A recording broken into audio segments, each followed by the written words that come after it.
I'm joined at this hour by Australian Consul from Bengaluru, Andrew Collister. Andrew, thank you very much for being a part of our show this afternoon. Well, rarely has it happened that Australia is getting into final of a World Cup as underdogs. How does it feel being in the underdog corner?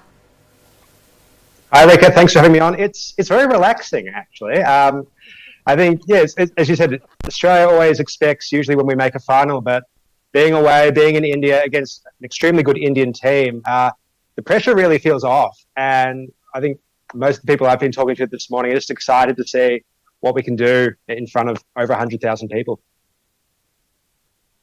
This is Osama from the NDTV studio. I also want to get your opinion on the fact that there are at least 5 players who were part of the 2015 World Cup winning team. They're also playing in this final. Do you think that is an advantage for Australia when it comes to the final in this match? Yeah, I think it can only help. That's pretty much the only other situation where you do have a final situation in front of nearly 100,000 people at the Melbourne Cricket Ground, which, of course, I was at home when everyone's supporting you, as opposed to being away when almost 100% of the crowd will be against them today. But to have that experience, to have handled that pressure, especially, and they chased that day as well, which they may have to chase today. I think that's really experience you can't fake, and you can't make anywhere else, which I suppose is for the Indian team the only real seed of doubt today, that they've got excellent players from 1 to 11. Can they handle that final today?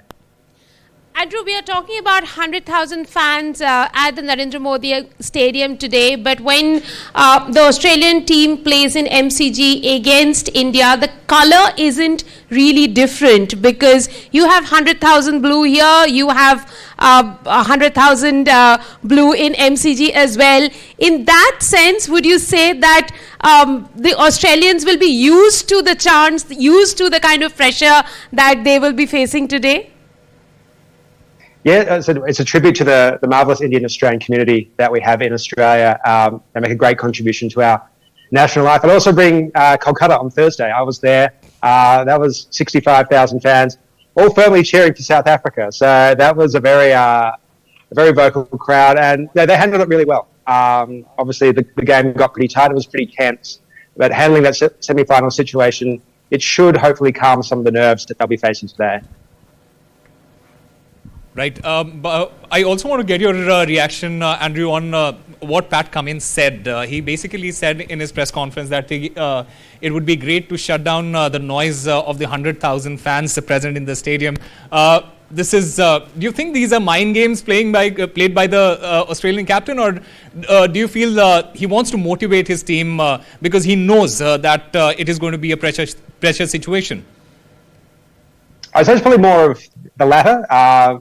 It's a very common Australian soundbite to silence a hostile crowd. Australians have across the world, we're a team that everyone does enjoy beating. So, in England as well, silencing the crowd and kind of motivating his team that we're going to lift from the very start. So, if we're bowling first, Rohit Sharma hits 3 fours off the first over, that crowd's going to be up and roaring. But if we get a wicket off the first over, that crowd gets a bit unsure and it takes a bit of the power away, and it grows the players within. So I think you could say it's a bit of mind games to the crowd, but I think definitely motivating his own players. Okay, Andrew, before we let you go, let's have a quick prediction from you in terms of percentage. How much percentage do you give to Australia to win this match, the final match? You're putting him on the spot. Well done. On the spot, my head definitely says India. My heart will always say Australia. I think if Australia wins the toss and hopefully, from my point of view, bats first, I think we're looking about an even chance. I'll be honest, I think if India bats first, we're going to struggle. I'd put us down about 25% if we bowl first. But if we bat first, I'd give us a good 50-50. Well, thank you very much, Andrew, for joining us on the broadcast. Well, Andrew, Baba is saying that you being a diplomat, you have perfectly played your role there. And thank you very much.